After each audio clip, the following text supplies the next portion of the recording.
Gotta love the sound of straight cut gears in the morning, guys. Hey guys, what's going on? This is Jason with JWClassicVW, and welcome back to the show, to the vlog, and part 2 of how to rebuild your air-cooled VW engine. More specifically, how to rebuild your 40 horsepower engine. Now, as you can see, I'm out for a cruise. It's a beautiful, gorgeous Sunday morning, and it would be a crime to not take your baby out for a drive. And I'm not talking about your girlfriend or your wife. I'm talking about your baby. In today's episode, we're gonna be going over how to check your bearings on your crank and on your rods, some of the things you wanna go ahead and do to prep those bearings before you do the install, and some cool new tools here at JWClassicVW. If you're part of the Facebook group, you've already seen that I got a new micrometer and a bore gauge to be able to check out and show you guys exactly what that oil gap should be between your bearings and your crankshaft surface. All right, guys. First, I'm gonna go out and enjoy a little bit more cruising, go to the gym, and then right into this content, guys. Good stuff coming. See you guys in a second, right after this intro.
All right, guys, we are back in the garage for some movie magic. I have quite a bit later. I made some V-blocks so I can put the crankshaft in here. I already removed the rods, as you saw with the time lapse there. And we're gonna talk about the tools. And what are we covering today? Well, don't forget to check out the timeline below in the description of this video if you wanna jump ahead to certain parts because, well, maybe you only need certain things. We're gonna be covering the new tools. Here's our bore gauge. Depending on the size of the area that you're checking, you have all these different attachments that you can actually attach to the bore gauge itself. It goes right inside of here. That's pretty cool. Ooh, pretty neat. And why is this one super cool? Because it's by iGauge. I got all this stuff on Amazon, guys, so if you're interested in it, check it out. Description below. It does millimeters. Isn't that neat, guys? Millimeters. That's just rad. Yeah, and it's digital, so don't have to really go crazy thinking about what the numbers are. So let me move you a little bit closer over here so we can start looking at what we got going on for the crankshaft. All right, looking at the crankshaft, if you've never seen V-blocks before, all they do is support the rear of the crank and the front of the crank so that you can go ahead and check runout. And what runout is you hook up your dial gauge over here, and then as you're running your gauge, it'll tell you if you have an out of round situation. So if this thing, as you're turning around, there's a lot of fluctuation in the gauge, then you've got a problem. Let's go ahead and set that up real quick so you guys can see what I'm talking about. I went ahead and mounted the blocks, as you can see, mounted the blocks to another piece of board to go ahead and stabilize it because it was kind of moving around, so I'm throwing off my readings that I was receiving on the rear crank journal. So if we zoom in, we'll zoom in on the gauge itself, nice and zoomed in so you can see what's going on. And as I turn it, and you don't go fast, you just turn it nice and easy, you can see that there is little to no variance, which that means we're not out of round. Cool, and that's on that one. Now we gotta go and set up for the center and check that to see if we got the same. Now, what you do wanna watch out for is if you get too close to the oil gallery in the center, if you hit that oil gallery, it's gonna throw your settings wonky. Let me show you an example. Move it in a little bit closer. Let me back you out so you can see what I'm talking about with that oil journal right here. This oil journal right there. You want to get close to the center, but not too close, because when you hit that sucker, whomp, it's going to give you all kinds of crazy readings. All right, I'm going to readjust for the center bearing journal, and then we'll take a look at that one, guys. We are all set up on the center journal now, and I'm going to bring you guys in a little bit closer so you can see what the deal is. I had to change the tip on my magnetic base gauge here to be able to reach the center journal without hitting anything else. But let's go ahead and adjust, bring you in, set up on the gauge. Let's go ahead and zero out the indicator, because that, I always think it makes it a little easier to read where we're supposed to be. Okay, that's pretty close to zero. Now, as I turn it, go ahead and see if we got any big changes, which we don't. Center is good to go. We are not out of round on the center. Let's go ahead and move to the front. All right, let's turn it and see what we got.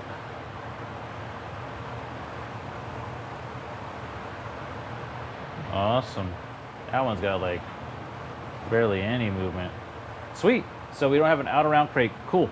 The next thing that you check is taper on a crank. And you guys are like, Jay, what's taper? Well, let me bring you over a little closer to the crank and we can talk about taper. So the next thing that your machinist is going to check on your crankshaft, let me move this out of the way real quick. On your crankshaft is taper. And when you're looking at all of your surfaces here, what is taper? Well, taper is the difference between, let's say, this side of the journal and this side of the journal, and whether or not it gets bigger or smaller going in either direction. So like if I got a larger reading here versus a smaller reading here, then your journal is tapering downward or inward. Now this happens when things overheat or you get a improper wear on one side versus the other. So you're gonna go ahead and you're gonna have multiple readings for taper on your crankshaft itself.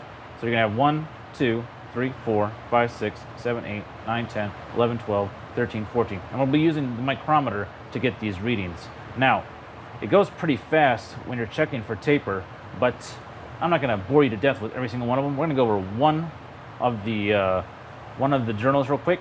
But first off, we can take it out of the block setup, because this block setup was just to check out around on your main bearing surfaces, okay? Not your rod bearings. You could check that with the micrometer, because we can't set that up the other way. You check out around on your rod surfaces by going, first you set the reading, whatever it is, and then you check multiple angles across the actual bearing surface. Now what I mean by that, we'll go to the whiteboard and I'll explain it a little better. Okay guys, there you go on the whiteboard. Just a little brief diagram for you, what you're looking for. Now, out around and taper are kind of like checking the same thing. You know, get a better understanding of that once I get the micrometer out and I start checking the crank to see, because all you're looking for is to make sure that your journal isn't messed up at either end or all the way around it. And at the same time you're checking for taper, you'll be checking for out around. Now, the difference is with taper is you'll see a difference in size between point A and point B. All right. Now, with out around, you'll see a difference as you're checking around the journal. And as you can see right here, I had different points that you'll be moving the micrometer to in the same location. So like on A, you'll be checking, well, not always 3 different axes. Some people just do 2 axes, which is fine. You just got to watch out for the oil journal when you're doing it. And that's it. Let's just take you over to the crankshaft and get to work on checking this. It should go pretty quick once we get the micrometer set up. Okay guys, taking you away from the video for 1 second to remind you, don't forget to like, share, and subscribe if you're getting value out of this. And I know, lots of technical mumbo jumbo, but it's gonna help you out with knowing more about your Volkswagen engine when you take it to the machinist and be like, he's talking Greek to you. Now back to the video. All right. Move the crank out of the way for a second. Y'all got the big blue shop manual, I'm sure, as well. Let's bust out the micrometers. Let me show you real quick how you set this thing up. All right. Let's go ahead and open this up first. Turn her on. Stick the little block in here, and you hear that? That's like a little preset torque on these bad boys. Run this in. And then, let's see, get a little bit of play in there. That's about perfect. And then, yep, little torque is going. So what we want to do now is zero it out. All you do is hold down this button here, and it should zero us out. Zero it out. The funny thing is, when you check, well, not funny, but when you check the millimeters, it's at 50.8. Well, 50.801, well, 50.80. Man, can't talk tonight. Is 2 inches in millimeters. So we'll zero that out too.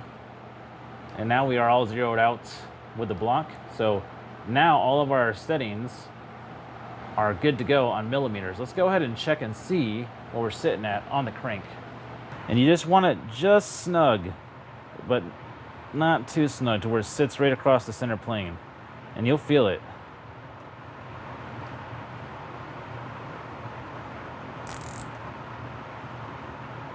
Well, that feels pretty good right there. And what I'm gonna do is, once I get it there, is I'm gonna go ahead and hit the lockout. And you just wanna feel just a little bit.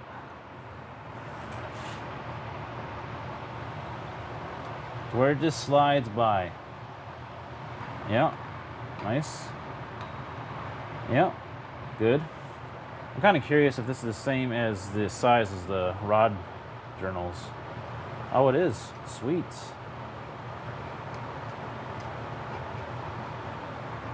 See how fast this goes? Once you start rolling through it.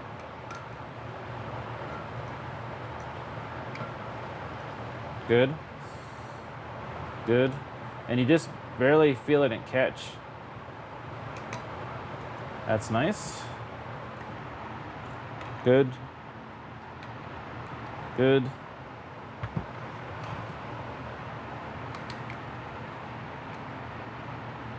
Good.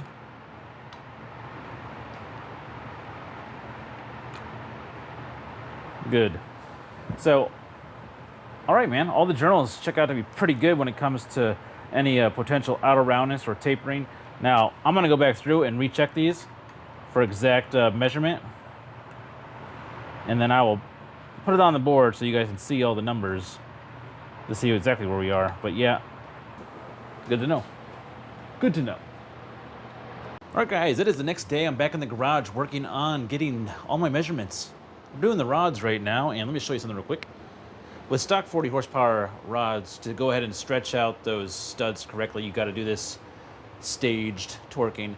15 foot-pounds, 20 foot-pounds, and 24 foot-pounds. Now, on early 40 horsepower engines, you would do a final and fourth torque to 32 foot-pounds.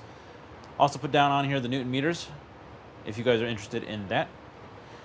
Some other good information here is the oil spec that we're looking for all the rod journals and the main journals. This is the standard spec that VW is looking for, and a wear limit up to 6 thousandths. So getting close to 3 thousandths would be the top end of your oil gap that you'd want, and with a wear limit approaching 6 thousandths. With some information here on the XY axis for out around and taper. We talked about that a little bit last night. And right here will be for the main bearings. You get in the X and Y axis measurements, and then you average that, and then we'll minus it from the bearing information we pull using the bore gauge, this bore gauge. But right now we're working on getting the torque set for the rods. I'm going to time lapse this, guys, because it's pretty straightforward going through everything that I just told you.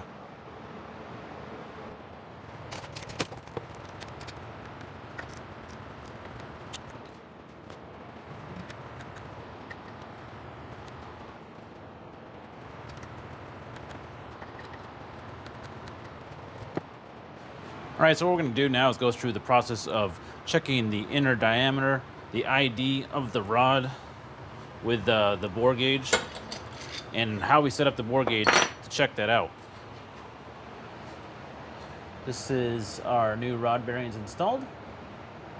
And let's go ahead and get you guys over a little closer so you can see what's going on with that. Okay, guys, now that we have all of our averages and measurements for our rod journals for each location on the crank, we can go ahead and set up the bore gauge. Now, the way that this works, well, the easiest way is just to get some plastic gauge and be done with it. But the way that this works is you set the measurement, your average measurement, on the micrometer, these measurements, and then you got to set up your bore gauge and then zero it out. Let me show you what I'm talking about. Put you back up in the tripod and go through the process real quick. All right, with the bore gauge locked into the vise, I'm going to go ahead and check the where it's zeroing out at. So you have to zero out at your measurement point on the micrometer, and you kind of need to play a little game of balance towards the center of the heads here, and like, see how I have my fingers kind of spaced out on this? It really helps out quite a bit to figure out where your zero actually is.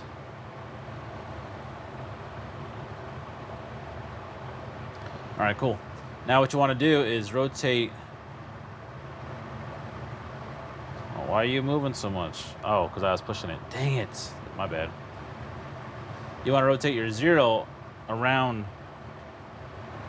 to where the needle is to re-zero out the bore gauge.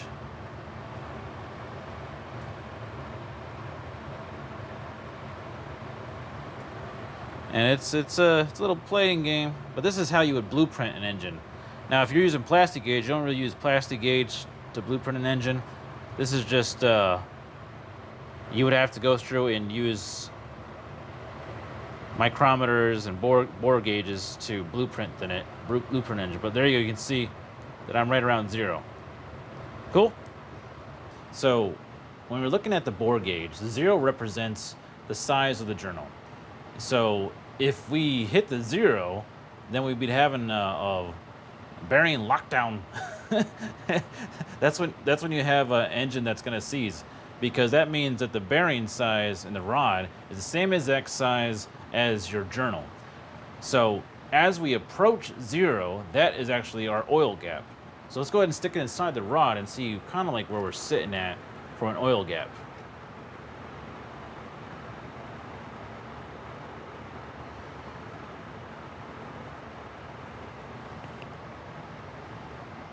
That looks like, what is that? Close to 3,000s? Man, that's almost like right, well, that's close to spec. So this is where we are. So the oil gap on this rod for that journal is right at almost 3,000. So it is right at almost optimal with that oil information over there that I showed you guys earlier. We're almost optimal for oil gap. The spec would be 6,000. So remember, with wear is 6,000. So I'd say we're good. We're good on this one. We're going to write that down too, that our measurement is right at 3,000, approaching that zero. Sweet. Cool. So I'm going to repeat that process for the next the next 3 rods and inspect to see what the oil gaps are and see if we have any major issues. All right, guys. So be right back after that time lapse. It's well, actually, I don't even think I'll time lapse it because that's just going to add a lot of extra stuff to it. So be right back with that information. Tell you guys what's going on. Cool. So let's go ahead and see where we are on the number 2 and X and Y axis. So let's get back to the X axis on number 2. So we're on the X. Let's turn this bad boy back on. Remove the lock off and see where this is. That should be it, really, because they've all been pretty much dead on. And that's a little tight. Let's back it off just a little bit. Oh, right there. That's why it helps to check it out, man. That's it, right there. There we go. That's our x-axis, and that is at 54,965. Yeah, these are all pretty close. Oops, we're on number 2. 4,965.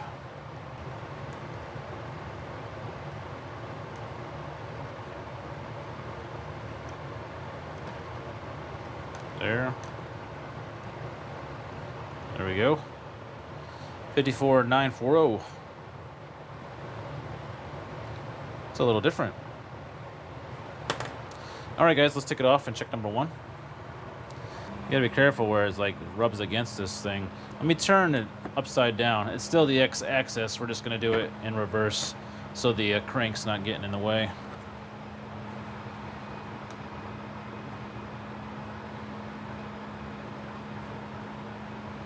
There we go. There we go. X is at 54,964. 54,964 millimeters. Good. 54,960.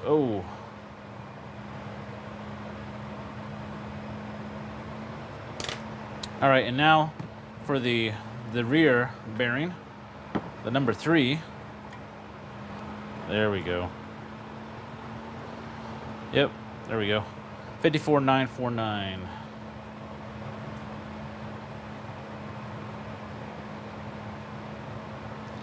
And the y-axis. Y-axis. That's tight. It's tight, brother. Oh, nope. There we go. Just gotta play with it. That's it.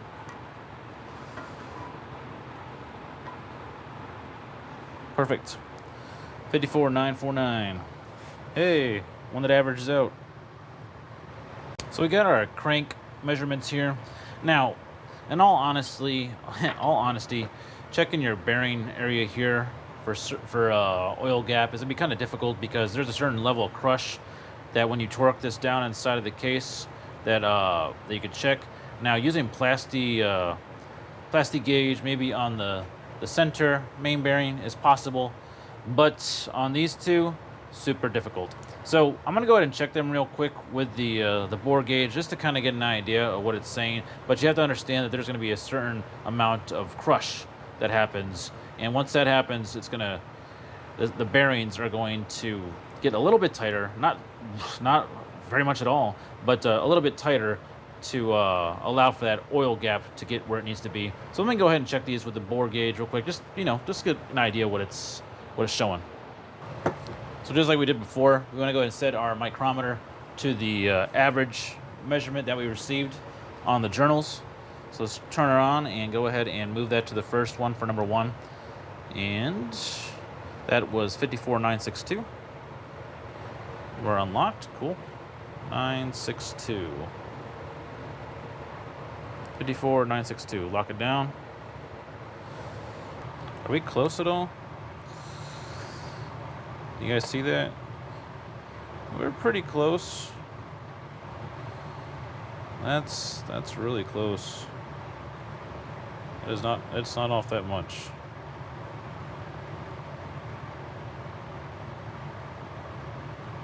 All right, cool. Number 1 is the one that doesn't have any thrust sides to it. Number 3 is our thrust side one. Let's see what we got going on here.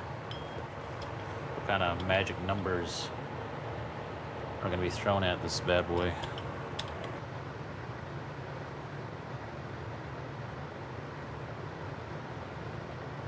Yeah, I would say that we are probably right around 4,000s, close to 5,000s, right around 4,000s on the oil gap there. Let's go ahead and check out the rear journal now. 54,949. Same thing. Right about 4,000s. Yeah, this is a really good engine, man. Candidate for rebuild for single port, for sure. Yeah, right at 4,000s.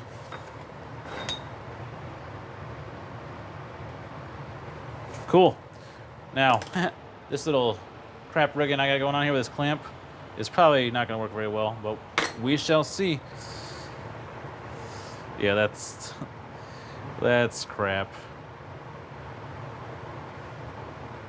Yeah, that's what I thought. We can't even use that measurement, so it's over by like 7 thousandths over. So that's not right. All right, guys, that's all of our measurements. Talk to you in 1 second. Get away from the gear here.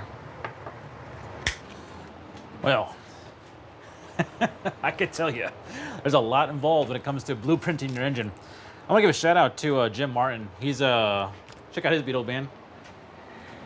It looks a lot like Goose, but I think he might add a chop on it. Very cool, brother. Well, he put together a pretty involved blueprinting manual, and I will link it in the description below. I found it on the Samba, so the Samba always got some good stuff on there, man. And it is worth the read. If you guys are interested in all of the information I have, he's got way more than that. As you can see, we turned out with some pretty good oil gaps. The only one that's questionable is our split bearing, and that's because we'd have to crush it, but we're not doing that. All kinds of good stuff, guys. That is going to do it for today. I wanted to try to start putting the crank together, but that's going to be in the next episode, part 3 of the VW air-cooled 40 horsepower engine rebuild. Don't forget to check out part 1 if you haven't checked it out yet. If you have any questions, comments below, guys. Once again, to all my subscribers, you guys are the bomb. I don't know if you saw on my social media, but I did say something about a sponsor. Got a sponsor deal in the works for a couple episodes, so that's pretty exciting. I appreciate all you guys, all my subscribers. Appreciate all you guys, all your support. And yeah, that's it for today. This is Jason from JWClassicVW, and I will see you guys in the next one.